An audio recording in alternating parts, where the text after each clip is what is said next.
This is Pulse of Africa, the face and voice of Africa. The story of resurgent and burgeoning Africa is here, only on the Pulse of Africa channel.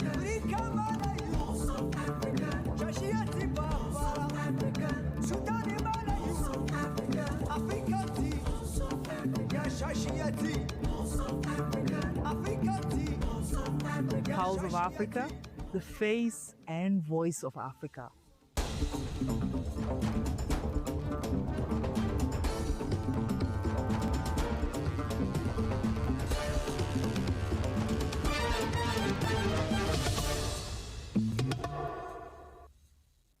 Welcome to Pulse of Africa News with Samia Mohammed, bringing you the latest updates from Africa.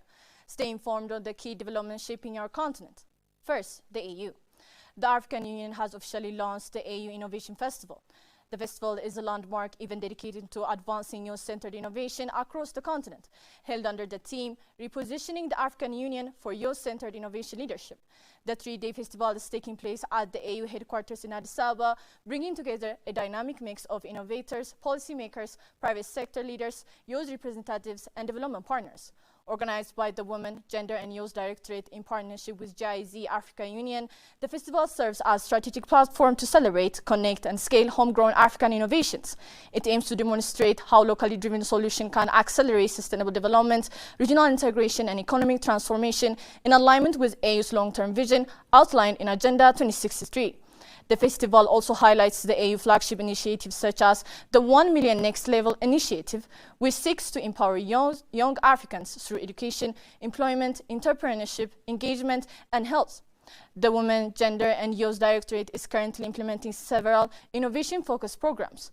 By spotlighting these efforts, AU InfoFest 25 reinforces the Union's commitment to placing African youth at the forefront of the continent's innovation agenda, ensuring that their ideas and leadership shape Africa's future. The upcoming Dana Forum on Africa will explore the continent's evolving security dynamics.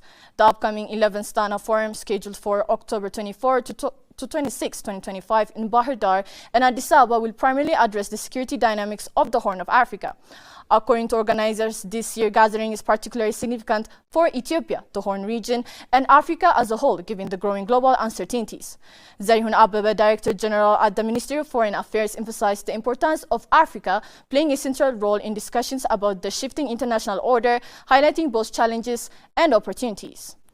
Ethiopia gives ideas to the other world, honestly speaking, especially to Africa. That's what we have observed from the previous 10 sessions. After the opening of the first ANA session, you have this, flourishing of a number of forums from here and there, whether it is on the lower riparian of the Nile or Western Africa. You have a number of forums taking ideas and copying platforms from Dana Forum. That by itself, triggering discussion on regional, continental and global security matters is the most important thing. Second, the Dana High Level Forums has been serving as a platform for exchange of views and ideas on issues of mutual concern. Letiti Longwe, head of the Dana Forum Secretariat, stressed the importance of situating Africa with global changes, focusing on redefining Pan-Africanism, leadership, climate change, and global pressures. If we look around us, things are changing, and Africa cannot operate as an island. What is happening at a global level also affects Africa.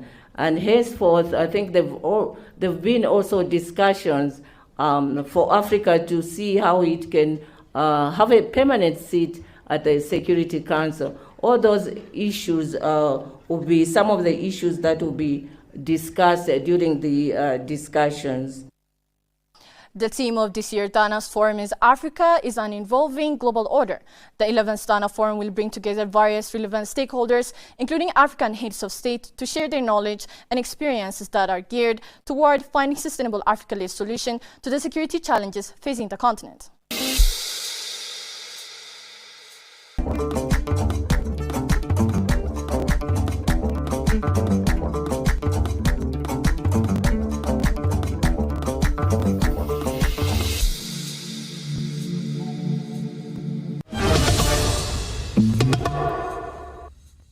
Rwanda to launch Africa's first AI scaling hub with the expanding Gates Foundation funding.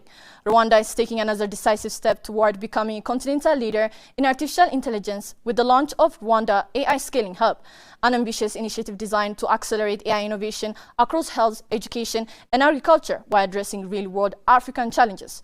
The program, part of a continental network of 4 regional AI hubs unveiled at the Global AI Summit on Africa in April 2025, will be hosted by Rwanda Center for the Force Industrial Renovation under the Ministry of ICT and Innovation.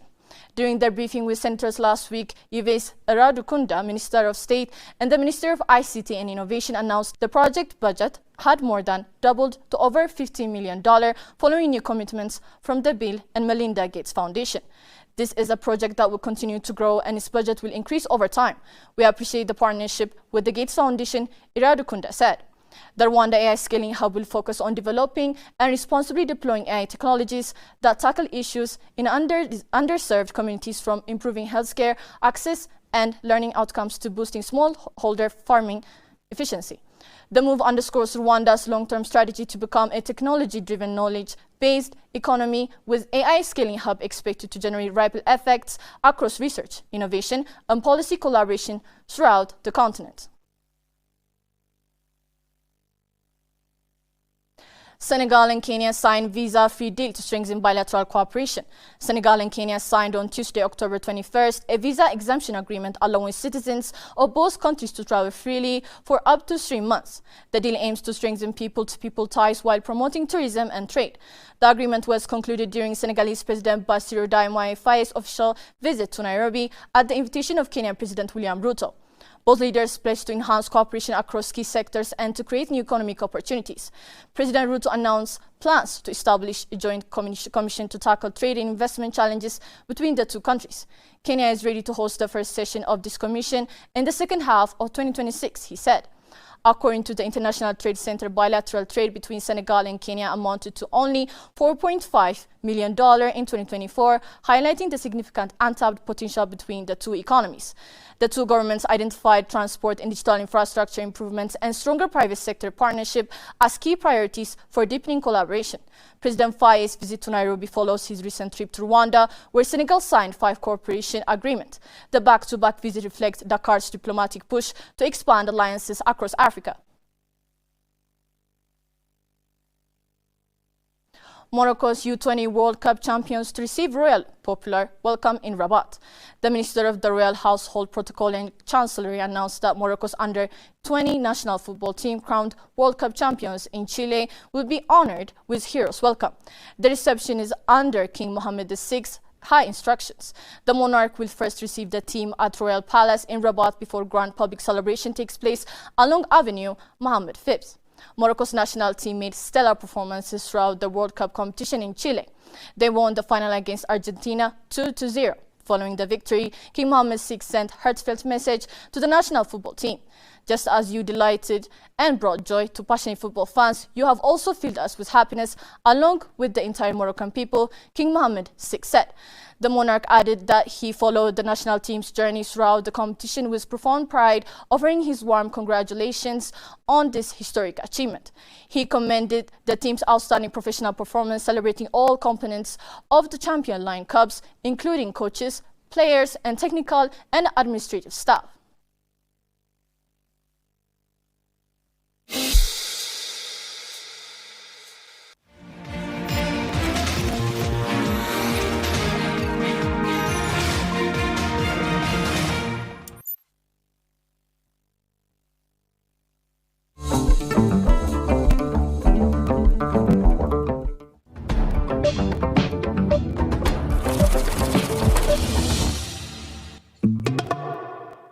Now to business news.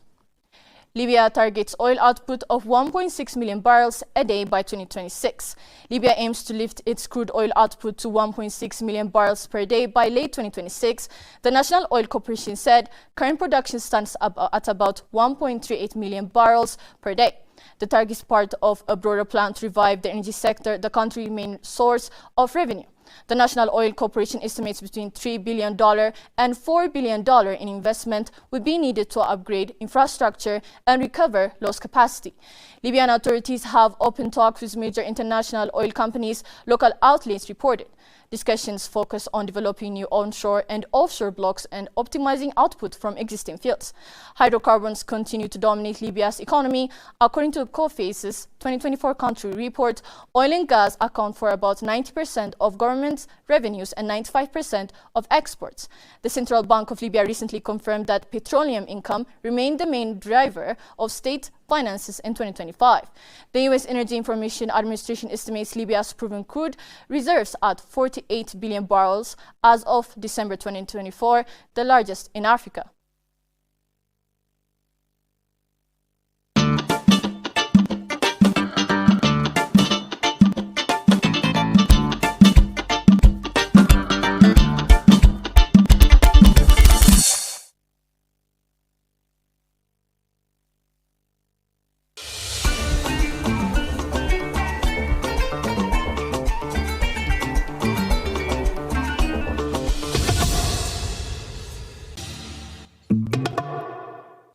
The Central Bank of Kenya boosted gold reserves by 40.8% to strengthen Kenya's financial stability.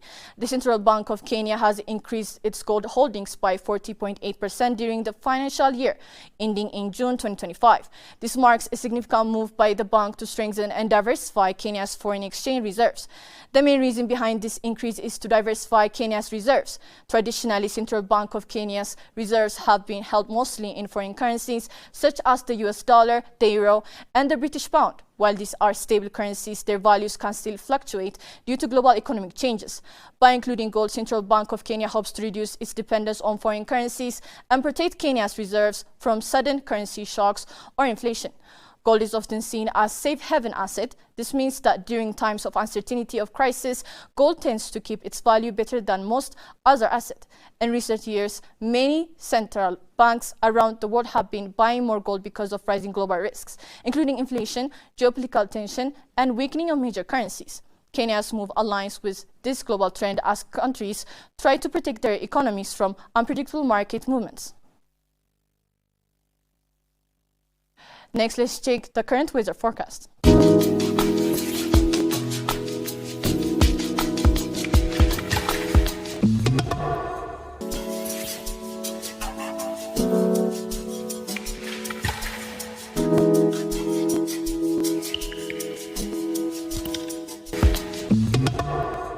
Thank you for tuning in to Pulse of Africa's news of the hour. Stay informed and connected with us for the latest updates. Until next time, goodbye.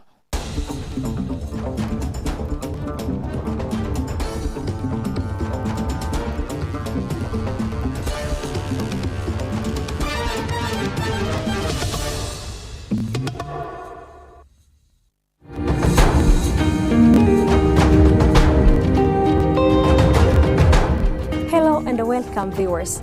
I am Blim Bekala, your host. Today we take you to the heart of the Horn of Africa, where a bold vision is about to take flight.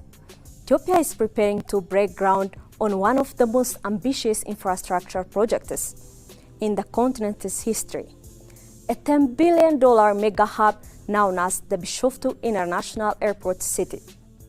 More than an airport, it's a city within a city, designed to transform African aviation, boost tourism, and open new doors for the trade and investment. With construction set to begin this December, Ethiopia is taking a stand on the world stage. Africa's time is now coming. It has arrived. Africa's aviation powerhouses, Ethiopia's $10 billion Bishoftu International Airport City, to transform aviation, tourism, and the economy. In the heart of the Horn of Africa, a bold vision is taking shape, one that promises to propel Ethiopia into the ranks of the world's aviation giants. With construction set to begin in December 2025, the Bishoftu International Airport City will become one of Africa's most ambitious infrastructure projects, a $10 billion mega hub, designed not just to move passengers, but to redefine the very idea of an airport. For Ethiopian Airlines Group CEO Mesfin Tasso, the project marks not just an expansion of infrastructure, but a defining chapter in the airlines and the nation's story. Bole International Airport has become too small and crowded, Mesfin told POA in an exclusive interview. We have expanded it for decades, but because it is at the center of the city, it cannot grow further. To handle the growth of Ethiopian Airlines, we need something much bigger. The new Bishoftu Airport will be essential for our future. Bole International Airport has served Ethiopia well for decades, powering the growth of Africa's largest airline. But demand has now outpaced capacity.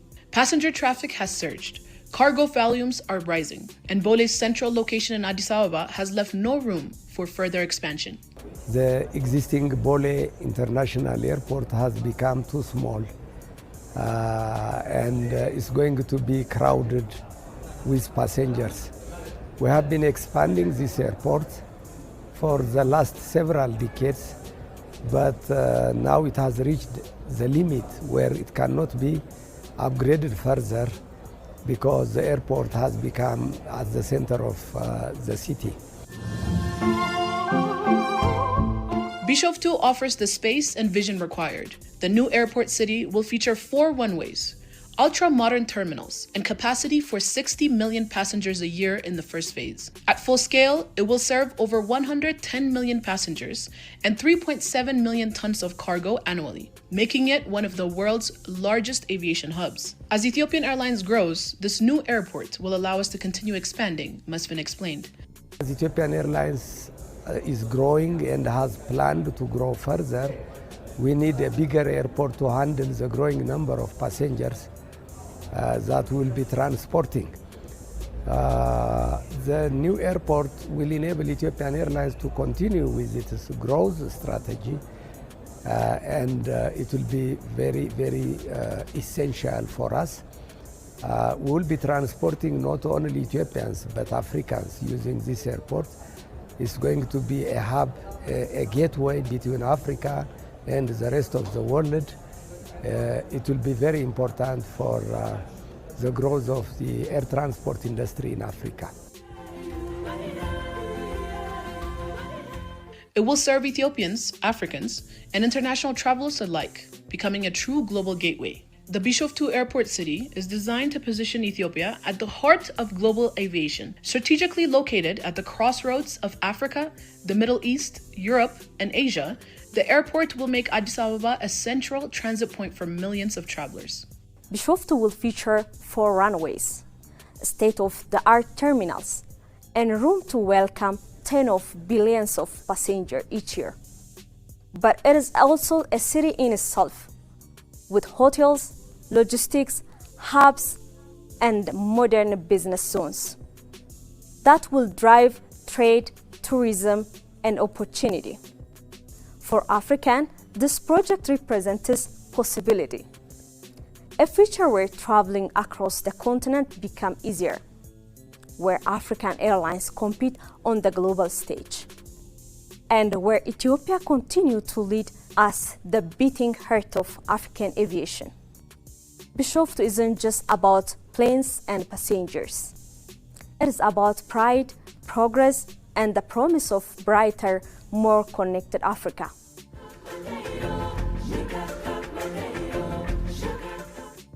The project will generate tens of thousands of jobs in construction, aviation, logistics, retail, and hospitality. Foreign exchange.